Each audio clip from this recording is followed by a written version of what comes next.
好投入咁玩每一首歌，超 high。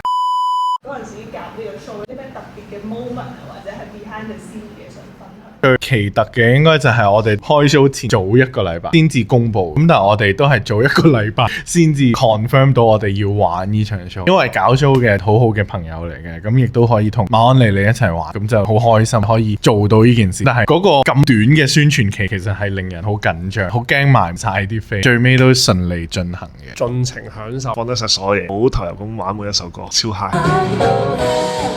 坐低一家大細，擁飽食醉，咁樣先最正。